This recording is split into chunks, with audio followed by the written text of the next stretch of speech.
Si Carlos Yulo ang nakasungkit ng unang gold medal para sa Pilipinas sa Paris Olympics 2024 at ito rin ang pangalawang gold medal ng Pilipinas sa kasaysayan ng Olympics.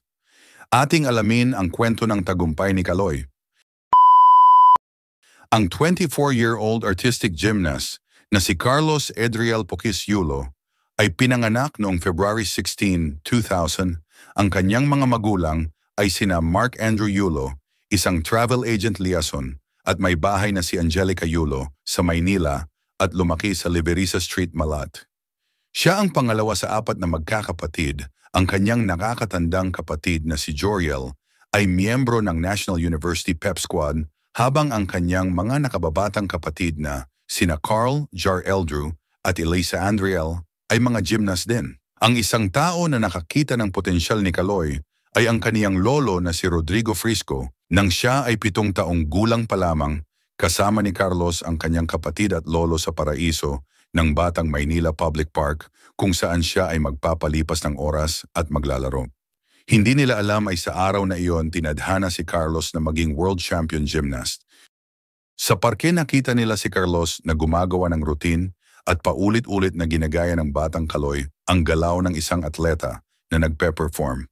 Ang perpektong galaw ni Kaloy ay nagpamangha sa kanyang lolo na napatunganga sa kanyang galing. Pagkatapos noon, hindi nag-aksaya ng oras ang kanyang lolo at dinala si Carlos at ang kanyang kapatid sa Gymnastics Association of the Philippines. Pinayagan silang sumali sa isang libreng training program na inaalok ng Philippine Sports Commission, kung saan sila ay nag-ensayo sa ilalim ni Coach Rodrigo Ortero sa Rizal Memorial Complex. Nag-aral si Kaloy sa Aurora Quezon Elementary School para sa kanyang pangunahing edukasyon sa Maynila, kung saan siya nag-ensayo na para sa Philippine National Games bilang bahagi ng gymnastics team ng National Capital Region. Sa pamamagitan ng suporta ng GAP, nagkaroon siya ng pagkakataong mag-aral sa Adamson University sa Ermita para sa kanyang secondary education. Pagkatapos ay lumipat siya sa Japan para ipagpatuloy niya ang kanyang pag-aaral sa TIC University sa Itabashi, Tokyo, at nagtapos noong 2022 na may degree sa literatura.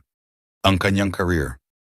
Sa murang edad ay nagsimulang makipagkompetensya si Carlos sa mga local na gymnastics competitions tulad ng Bea Lucero Cup, kung saan siya ang unang nagwagi sa lahat ng artistic gymnastic events. Sa lalong madaling panahon, umangat siya sa mga national level competitions tulad ng Milo Little Olympics, kung saan 3 sunod-sunod niyang nakuha ang Most Ballad Athlete Awards, at sa palarong pambansa kung saan nagsimula rin siyang manalo. Ang kanyang unang palarong pambansa ay nag-umpisa noong 2009, kung saan siya ay bahagi ng National Capital Region Team na nanalo ng gintong medalya sa elementarya.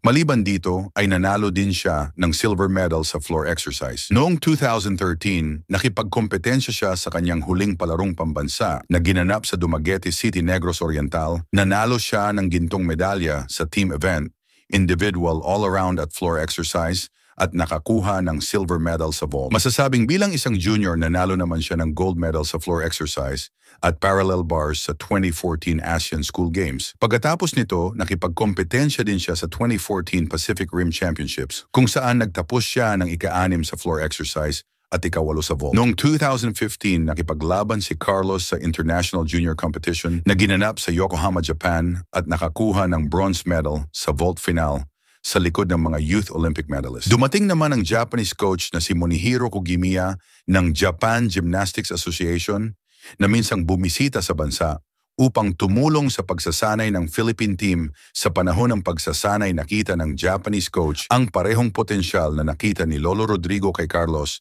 at inimbitahan ang batang atleta na mag-training sa Tokyo sa ilalim ng pangangasiwa ng PSC at sa suporta rin ng Gymnastics Association of the Philippines.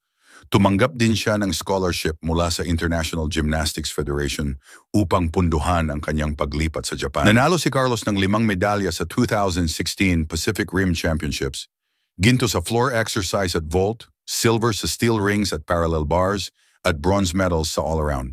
Ilang araw bago ang 2017 Junior Asian Championships, na twist ang kaliwang bukong-bukong ni Carlos habang nag-iensayo sa floor exercise. Sa kabila ng pinsala na nagkipagkompetensya pa rin siya, ngunit limitado lamang sa steel rings, pommel horse at parallel bars.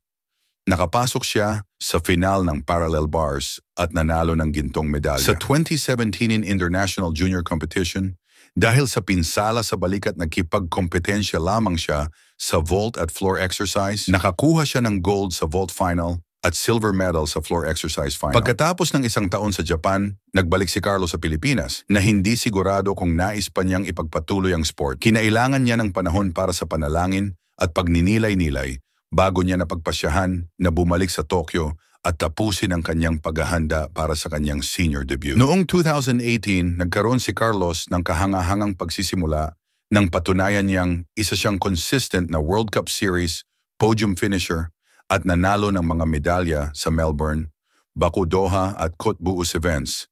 Isa sa mga pinakamasakit na karanasan ni Carlos sa kanyang taon ng senior debut ay ang kanyang performance sa 2018 Asian Games, kung saan hindi niya naabot ang inaasahang medalya para sa Pilipinas. Maraming umasa na magtapos siya sa unang pwesto sa eliminations, ngunit siya ay nadapa at bumagsak sa 7th place sa final. Gayunpaman ang kanyang pag-angat ay dumating noong 2018 sa World Artistic Gymnastics Championship sa Doha, Qatar. Dito nakuha niya ang bronze sa floor exercise at gumawa ng kasaysayan bilang kauna-unahang Pilipino at unang lalaking Southeast Asian gymnast na nakapag-uwi ng medalya sa championships. Carlos wins first PH gold at Paris Olympics 2024. Ang nakaraang taon ay naging mahirap para kay Carlos dahil nakipaghiwalay siya sa kanyang matagal ng coach na si Monihiro Kugimiya na humubog sa kanya upang maging world champion sa floor exercise at vault. Bumalik siya sa Pilipinong coach na si Aldrin Castañeda na siyang nag-coach sa kanya nung siya ay junior pa. Ang kanyang pambihirang paghanap at mga score sa execution ay nagbigay daan sa kanya upang makuha ang gintong medalya. Ang tagumpay ni Carlos ay partikular na makabuluhan dahil siya ang pangalawang Pilipinong atleta na nakakuha ng Olympic gold medal kasunod ng weightlifter na si Heidelin Diaz. Bukod pa rito, ang gintong medalya sa floor exercise ay ang kauna-unahang Olympic medal ng Pilipinas sa gymnastics.